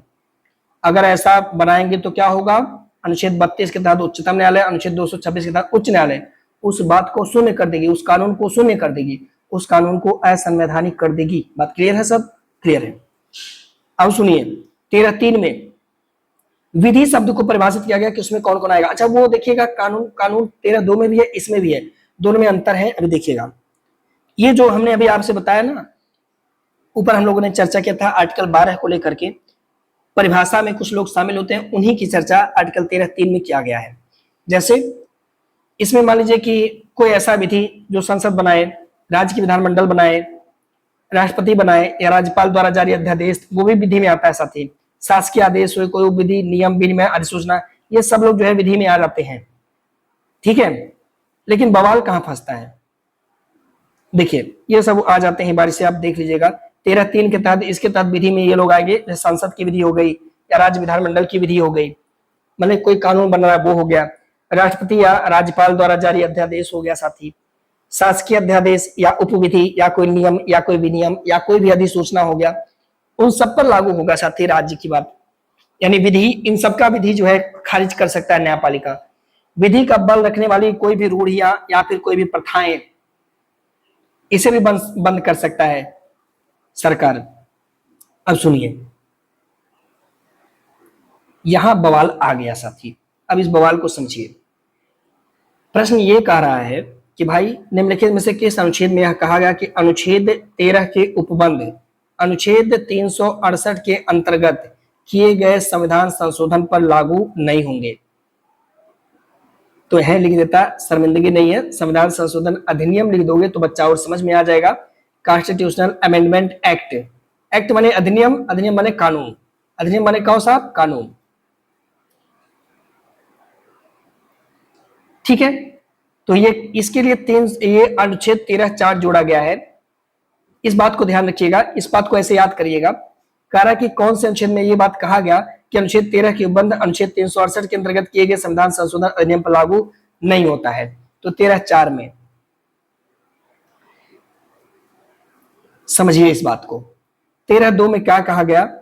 ऐसी कोई भी विधि राज्य नहीं बनाएगी। आप कहोगे सर राज्य का मतलब यहाँ पे संसद भी है, क्योंकि आपने 12 में पढ़ा ना, तो कहा गया कि राज्य ऐसी भी कोई विधि या कानून नहीं बनाएगी, कानून नहीं बनाएगी जिससे मौलिक अधिकार का हनन हो। और संसद कानून कैसे बनाती है? जाहिर सी बात है, आप कहोगे सर फंडामेंटल राइट में संशोधन करेगी तभी यह कानून बनेगा। तो फंडामेंटल राइट में संसद को क्या करना पड़ेगा? संशोधन करना पड़ेगा। और संशोधन के लिए क्या लाना पड़ेगा? आपने अभी ऊपर पढ़ा है, क्या? विशेष प्रकार का संशोधन, यानी आर्टिकल 368 के तहत संशोधन करना पड़ेगा। ठीक है, तो आर्टिकल 13(2) में कहा गया, मान लीजिए आपने संशोधन ऐसा करके कोई कानून बना दिया गया जो फंडामेंटल राइट के खिलाफ हो। मान लीजिए आपने ऐसा कोई कानून बना दिया जो फंडामेंटल राइट के खिलाफ हो, तो पहली बात तो संसद कौन है? तो आपको सर संसद राज्य में आता है। और अनुच्छेद 13(2) में कहा गया है साफ साफ कि राज्य कोई ऐसी विधि नहीं बनाएगा। तो राज्य विधि, तो आप ये कहेंगे कि हमने संविधान संशोधन के तहत कानून बना दिया, इसीलिए हम जो है विधि में नहीं आते हैं। नहीं सब, न्यायपालिका ने कहा भाई कोई ऐसी विधि नहीं बनाओगे जो फंडामेंटल राइट के खिलाफ हो। लेकिन नहीं, उस समय इसको लेकर के बड़ी बवाल हुई थी और एक अधिनियम के द्वारा इंदिरा जी के समय में 13(4) जोड़ा गया। अभी और क्लियर हो जाएगा, घबराइएगा मत प्लीज, थोड़ा देर रुक जाइए बस। इसके तहत 13(4) जोड़ा गया 24वें संविधान संशोधन अधिनियम 1971 के द्वारा। और इसमें साफ कह दिया गया कि भाई देखो, अनुच्छेद 13 के उपबंध के अनुच्छेद 368 के अंतर्गत किए गए संविधान संशोधन अधिनियम पर लागू नहीं होते हैं। यानी जो विधि शब्द लिखा गया है ना, उसमें कॉन्स्टिट्यूशनल अमेंडमेंट एक्ट यानी संविधान संशोधन विधि शामिल नहीं है। ध्यान रखेंगे मेरे भाई, कह दिया गया कि उस वाले विधि में संविधान संशोधन विधि नहीं आएगा। यानी आर्टिकल 368 के तहत जो संशोधन होगा वो जो है विधि नहीं माना जाएगा। इसके तहत हम संशोधन कर सकते हैं, कोई भी बात हम कर सकते हैं, वो विधि में नहीं आएगा। मतलब सोचिएगा, सरकार ये कह रही है कि हम 368 के तहत मौलिक अधिकारों में संशोधन कर सकते हैं, छीन सकते हैं, कम कर सकते हैं। 1971 में बात कही गई, तो क्या ये बवाल नहीं हो जाएगा? बवाल तो हो जाएगा। न्यायपालिका क्या जवाब देगी? सुनिए, देखिए, इसको ध्यान से पढ़िए, केस पढ़िए। निम्नलिखित में से किस मामले में सर्वोच्च न्यायालय ने माना कि अनुच्छेद 368, सुनिएगा, न्यायालय ने मान लिया अनुच्छेद 368 अनुच्छेद 2 में सूत्रा अनुच्छेद 13(2) सही कर बाबू, 13(2) लिख दीजिए, हो जाता है मिस्टेक। अनुच्छेद 13(2) के अंतर्गत परिभाषित विधि में शामिल नहीं है। अब देखिएगा, इसलिए संसद संविधान के द्वारा यानी संविधान संशोधन के द्वारा मौलिक अधिकार में संशोधन कर सकती है। न्यायालय ने मान भी लिया इस बात को। सुनिए, न्यायालय कहता है क्या एक केस में कि भाई उच्चतम न्यायालय, माननीय उच्चतम न्यायालय, कि भैया आर्टिकल अगर 368 के तहत आप आर्टिकल 368 के तहत क्या होगा, तो आपको सर संविधान संशोधन विधि आता है। क्या आता है? संविधान संशोधन विधि, संशोधन विधि, ठीक है, संविधान संशोधन विधि आता है।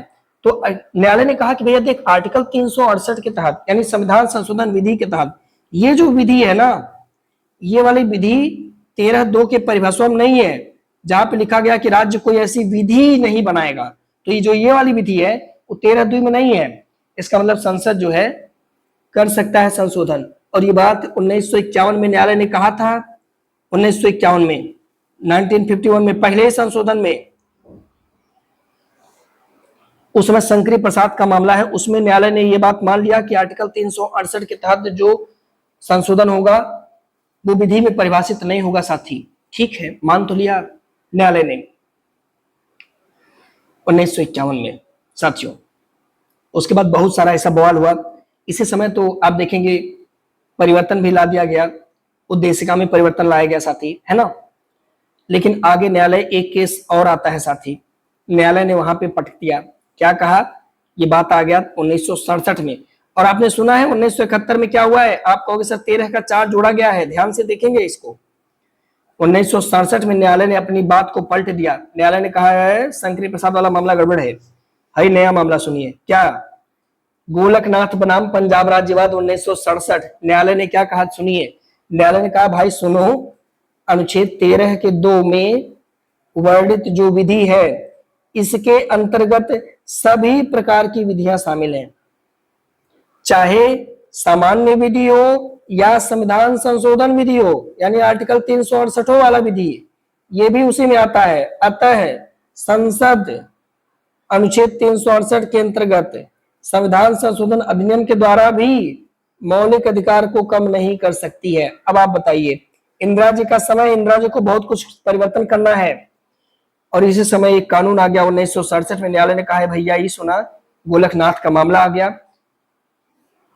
और ये कूद गया आगे आकर के, मेरे भाई इंदिरा जी को मर्चा लग गया कि बाप रे, हमारे समय अनुकूल होना था ये सब। न्यायपालिका को डांटा, भाई ऐसा कैसे, मतलब डांटी नहीं, समझ लीजिए मेरी भाषा में, माफ करिएगा, न्यायपालिका की मैं आलोचना नहीं कर रहा हूं, लेकिन न्यायपालिका के पास न्यायिक पुनरावलोकन की शक्ति है साथियों। वो अपने द्वारा दिए गए निर्णयों की समीक्षा कर सकते हैं, जांच कर सकते हैं। ठीक है दोस्त, ठीक है, समझिए। तो ये केस में आप आपसे अगर पूछे कि किस केस में ये बात कही गई, तो आप कहिएगा कि गोलकनाथ बनाम पंजाब राज्यवाद 1967। और सुनिए, अब इंदिरा जी कुछ ना कुछ तो करेंगी ना, तो उन्होंने किया, क्या किया, उन्होंने 1971 में एक आर्टिकल लिया, जोड़ा। क्या नाम है उस आर्टिकल का? आर्टिकल 13 का 4। भाई अब वो क्या करेगा, भाई न्यायपालिका कानून के हिसाब से काम करता है, तो इंदिरा जी ने सीधे 13 का 4 जोड़ दिया। अनुच्छेद 368 में भी एक जो है भाग जोड़ा गया साथियों, अनुच्छेद 368 में भी 4 जोड़ जा रहा है, अनुच्छेद 368 में भी संशोधन किया गया। आप सुनिए, इंदिरा जी ने सीधे 13 का 4 जोड़ दिया और अब कानून बना दिया। क्या कानून बना दिया? कह दिया कि भाई सुनो, अनुच्छेद 368 के तहत जो कॉन्स्टिट्यूशनल अमेंडमेंट एक्ट है वह 13(2) के परिभाषा में जो विधि है उसके तहत नहीं आता है। तो अब जब न्यायपालिका ने कानून बना दिया साथी, तो उस पर न्यायालय कुछ नहीं कर सकता। जो कानून बन गया है उस पर न्यायालय कुछ नहीं कर सकता। तो इंदिरा जी तो सीधे कानून बना दिए, देखिए कि अब हम जो मन करे वो संशोधन कर सकते हैं। अब न्यायालय यहाँ बेचारा चुप हो गया 1971 आते आते। 1967 में कहा था संशोधन नहीं कर सकते, इंदिरा जी ने कानून लाया 13(4), अनुच्छेद 368 बाहरे व 13(2) के परिभाषा में नहीं आता। अब सुनिएगा, फिर इसके बाद साथियों एक केस और आता है 73 में, इसी के 2 साल बाद आता है उस केस का नाम है साथी केशवानंद भारती मामला। और केशवानंद भारती मामले में न्यायालय ने कहा क्या, ध्यान से सुनना। न्यायालय ने कहा ठीक है इंदिरा जी, आपकी बात हम मान लेते हैं, लेकिन एक बात और, मान लीजिए ठीक है आपने ये तो कह दिया, बहुत अच्छी बात है, अब हम इसमें कुछ नहीं कर सकते, लेकिन संशोधन आप कर दीजिएगा कोई बात नहीं है, लेकिन आप मूलभूत ढांचे में संशोधन नहीं कर सकते। हाई देखिए, मूलभूत ढांचा लेकर के आया गया केशवानंद भारती मामला साथियों, उसमें न्यायपालिका ने मूलभूत ढांचा लेकर के सामने रख दिया केशवानंद मामला। यानी संशोधन तो आप कर लीजिए, आप ये बना दी ठीक है, आप संशोधन करिएगा, लेकिन मूलभूत ढांचे में संशोधन नहीं करेंगी। और कौन सा भाग मूलभूत है कौन सा नहीं है, इसको कौन बताएगा, इसको न्यायालय बताएगा। कौन बताएगा, न्यायालय बताएगा। इसकी परिभाषा न्यायालय बताएगा कि ये बतिया मूलभूत ढांचा है कि नहीं है। मतलब करिए संशोधन, हमसे बुद्धिमान आप कैसे हो सकती हैं। न्यायालय ने साफ कह दिया केशवानंद भारती मामले में कि आप संशोधन करिए कोई बात नहीं है, लेकिन मूलभूत ढांचे में संशोधन नहीं हो सकता, इसको ध्यान रखिए। और मूलभूत ढांचा कौन निर्धारित करेगा, न्यायालय निर्धारित करेगा। लग गया, लेकिन देनी पड़ गया, कुछ भी कर लीजिए, न्यायालय बहुत बुद्धिमान है। समानता का अधिकार कहां पे दिया गया है, संबंधित नहीं है तो आप कहोगे सर 14, 15, 16, 17, 18 ये सब समानता के अधिकार में 5 आर्टिकल दिए गए हैं। 20 नहीं दिया गया है, आप कहोगे सर डी हो जाएगा राइट आंसर। अब आपको समझ में आ गया होगा अनुच्छेद 13 की पूरी बातें, मुझे समझ में आ गया होगा, आप भी समझ गए होंगे। अब मुझे लग रहा है कि आप बिल्कुल समझ गए होंगे साथी। शंकर प्रसाद बनाम भारत मामला 1951, फिर गोलकनाथ में आपने देखा 1967, फिर आपने केशवानंद में देखा किस तरह से। केशवानंद का मामला आगे हम और एक बार चर्चा करेंगे, आप तनाव मत लीजिए। समानता का अधिकार कहां दिया गया है, तुरंत उड़ाइए, 14 से 18। अनुच्छेद 14 में क्या क्या गया है, राज्य भारतीय राज्य क्षेत्र के अंतर्गत किसी भी व्यक्ति को विधि के समस्त समता विधियों के समान संरक्षण से वंचित नहीं करेगा, यानी कानून सबके लिए समान। अनुच्छेद 15 धर्म मूल वंश जाति, केवल शब्द लिखिएगा, धर्म मूल वंश जाति लिंग या जन्म स्थान के आधार पर विभेद का प्रतिषेध। अनुच्छेद 16 लोक नियोजन के विषय में अवसर की समता। अनुच्छेद 17 अस्पृश्यता का अंत। अनुच्छेद 18 उपाधियों का अंत। ठीक है, आगे अगला सवाल है, अनुच्छेद 14 में वर्णित उपबंध केवल भारतीय नागरिकों को प्राप्त है। अच्छा नहीं भाई, अनुच्छेद 14 की जो बातें हैं वो भारतीय लोग को भी प्राप्त है, विदेशियों को भी प्राप्त है साथी, क्योंकि विधि तो सबके लिए एक जैसी है। विधि के समस्त समता का विचार हमने अमेरिका से लिया, नहीं साथी, हमने विधियों का समान संरक्षण अमेरिका से लिया है, जबकि विधि के समस्त समता ये जो पॉइंट है साथी, इसे हमने ब्रिटेन के संविधान से लिया है। तो ये वाला विकल्प भी गलत हो जाएगा, ना तो 1 ना ही 2, डी हो जाएगा आपका सही जवाब। ठीक है साथियों, आप जानते हैं अनुच्छेद 14 में क्या कहा गया, विधि के समस्त समता होगा और विधियों का समान रूप से संरक्षण किया जाएगा। इसमें कहा गया कि राज्य मतलब वही सारे लोग, सब संस्था भारत के राज्य क्षेत्र के भीतर किसी भी व्यक्ति को विधि के समस्त समता या विधियों के समान संरक्षण से वंचित नहीं करेगा। प्रत्येक व्यक्ति चाहे वह भारतीय नागरिक हो या विदेशी नागरिक, ये देखिए सब पर अधिकार आर्टिकल 14 लागू होता है। अच्छा, आप पढ़े होंगे किसी भी व्यक्ति मतलब क्या, व्यक्ति मतलब साथियों चाहे वो विधिक व्यक्ति हो, जैसे सांविधिक निगम, कंपनी, पंजीकृत समितियां, किसी भी अन्य तरह का कोई भी विधिक व्यक्ति सम्मिलित है, यानी किसी राज्य, भारत के राज्य क्षेत्र में किसी भी व्यक्ति को विधि के समस्त समता से वंचित नहीं करेगा। ऐसा नहीं है कि हमारे जो कंपनी, भारत की कंपनी है उसके लिए हम कोई अलग रूल बनाए और विदेश की जो कंपनी है उसके लिए हम कोई अलग रूल बनाए, नहीं भाई। अगर भारत के राज्य क्षेत्र में भारतीय कंपनी विदेशी कंपनी है तो हम लोग विधि एक समान रूप से लागू करेंगे। आर्टिकल 14 ये कहता है, मान लीजिए कोई विदेशी व्यक्ति हमारे यहाँ पकड़ा गया है किसी केस में, तो उसके ऊपर हम ऐसा नहीं है कि आईपीसी की दूसरी धारा लगा देंगे और भारतीयों के सेम केस के लिए भारतीय पर दूसरा, नहीं भाई, विधि सबके लिए समान है। जो भारत के राज्य क्षेत्र में अगर कोई घटना हो रही है उसके ऊपर जो भी विधि लगेगी वो एक जैसी ही लगेगी सब पर। क्या मेरी बात समझ में आ रही है आपको, ये बात क्लियर है? ठीक है, तो इस पॉइंट को थोड़ा आप ध्यान रखेंगे, विधि सबके लिए सारे समान है, चाहे वो भारतीय हो चाहे वो आपका विदेशी हो। ठीक है, विधि की समस्त समता ये हमने ब्रिटेन से लिया, विधियों का समान संरक्षण करेंगे हम ये अमेरिका से लेते हैं। अगला है साथियों नेक्स्ट, निम्नलिखित कथनों पर विचार कीजिए, निचले कोड से सही विकल्प का चयन कीजिएगा। समानता का आशय सामाजिक विशेषाधिकार का अभाव। जाहिर सी बात है साथी कि समानता तभी होगा जब किसी भी एक समाज को कोई विशेषाधिकार प्राप्त नहीं होगा, सही है। समानता के अधिकार का लक्ष्य सामाजिक विभेद का उन्मूलन करना है, भाई साहिब भेदभाव को खत्म ही करना है। तो आपका सर सी स्टेटमेंट हो जाएगा, दोनों आपका हो जाएगा सही जवाब, राइट आंसर साथियों। ठीक है, विधि का यहाँ पे देखिए, समानता का अधिकार का लक्ष्य क्या है? सामाजिक विभेद का उन्मूलन करना। इसका अभिप्राय है कि समान परिस्थितियों में कानून सभी के लिए समान है।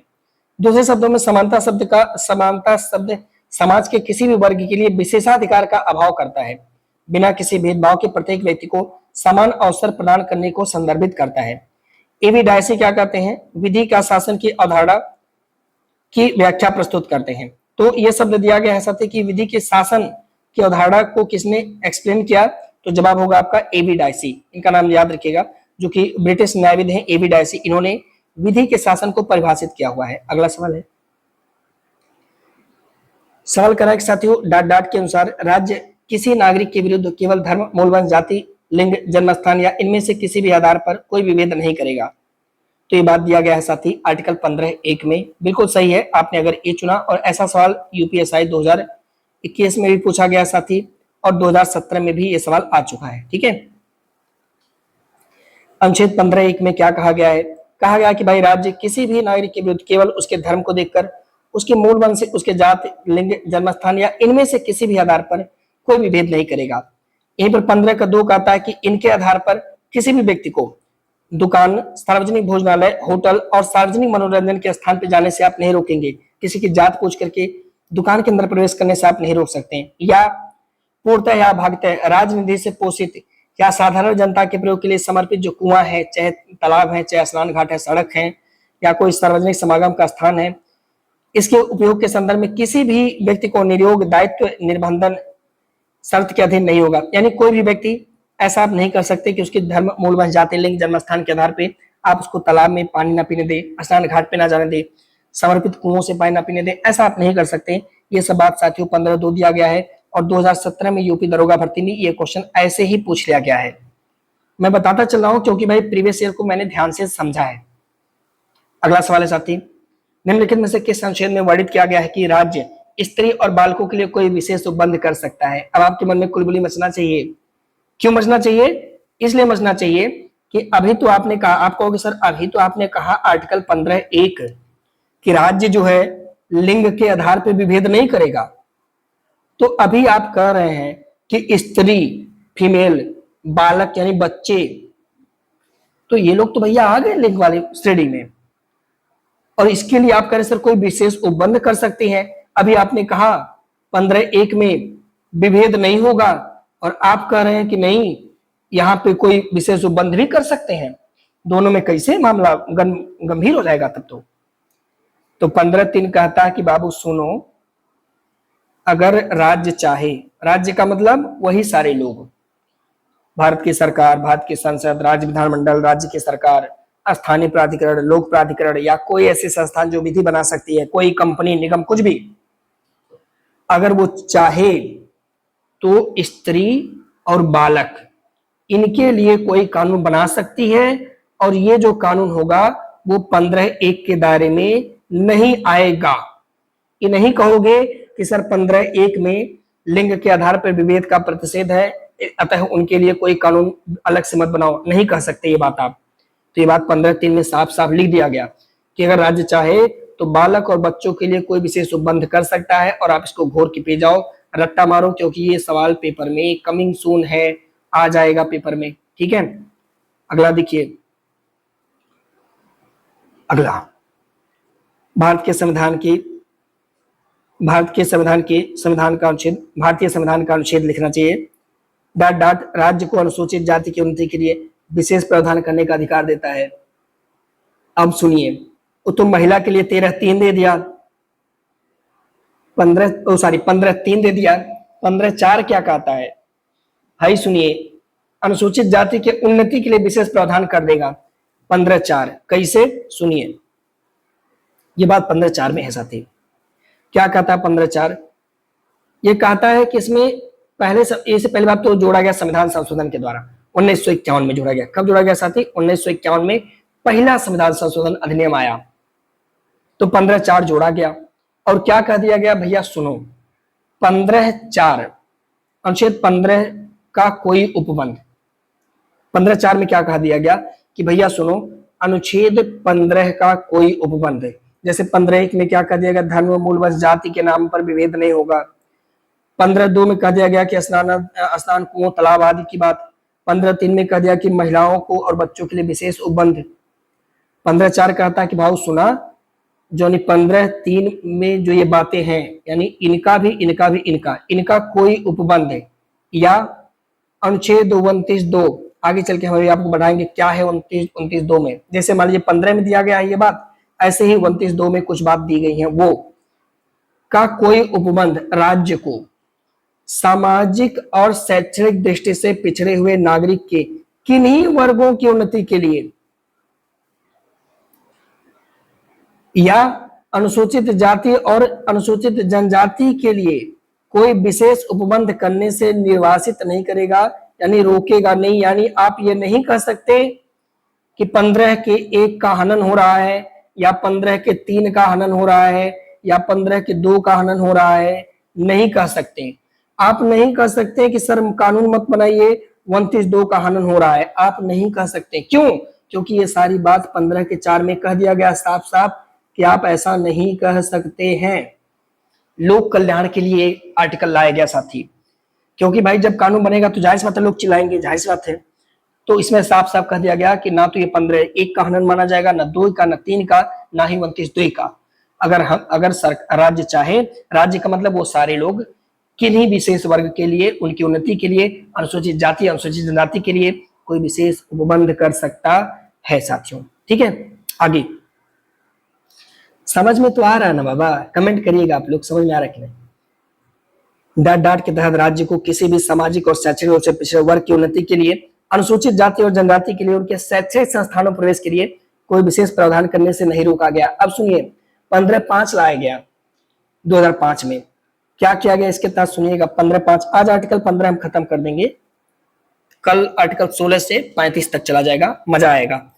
आप लोग देखिएगा, पढ़ के आइएगा, ठीक है, क्योंकि 1.5 घंटे का क्लास हो गया साथी, 1 घंटा 10 मिनट हमारा समय है, ज्यादा हो गया। तो 15(5) जो है यहाँ पे ध्यान से देख लेंगे। 15(5) को हमने जोड़ा है 93 संविधान संशोधन लाया था 2005 में। आप कहोगे सर अभी तो आप कह रहे थे कि नहीं जोड़ सकते, संविधान संशोधन नहीं कर सकते गोलकनाथ मामले में, लेकिन आपने ये भी ध्यान दिया है कि केशवानंद भारती में हमने ये भी कहा है कि संशोधन कर सकते हैं, मूलभूत ढांचे में संशोधन नहीं कर सकते, तो संशोधन करके कुछ जोड़ तो सकते ही है ना। तो हमने 2005 में जोड़ा, 93 संशोधन लाया, अनुच्छेद 15(5) जोड़ा। इसमें क्या जोड़ा? राज्य को किसी भी सामाजिक और शैक्षणिक रूप से पिछड़े वर्ग की उन्नति के लिए, यानी ओबीसी समुदाय, अदर बैकवर्ड कास्ट या अनुसूचित जाति और जनजाति के लिए उनके शैक्षणिक संस्थानों में प्रवेश के लिए कोई विशेष उपबंध करने से निवारित नहीं किया गया है। यानी 15(5) में कहा गया कि देखो 15(1) 2 3 4 कौन बात है, अगर हम शैक्षणिक संस्थान में आरक्षण देंगे किसी को, ठीक है, तो वहां पे 15(1) 2 3 4 कुछ नहीं लगेगा। ठीक है, ठीक है। अच्छा, इसमें एक संस्थान में आप आरक्षण नहीं दे सकते, अल्पसंख्यक शिक्षण संस्थान, यहाँ पे आप नहीं कर सकते, ठीक है। और जो निजी शिक्षण संस्थान है ये भी शामिल है, तो इसमें निजी शिक्षण संस्थान शामिल है लेकिन अल्पसंख्यक शिक्षण संस्थान शामिल नहीं है, याद रखिएगा। अगला सवाल है साथियों नेक्स्ट, तो इसे हम 31 से लेकर के कल कर देंगे, क्योंकि आप जानते हैं काफी लोड हो जा रहा है साथी, 1 घंटे 1.5 घंटे का वीडियो नहीं बना मिलेगा, ठीक है।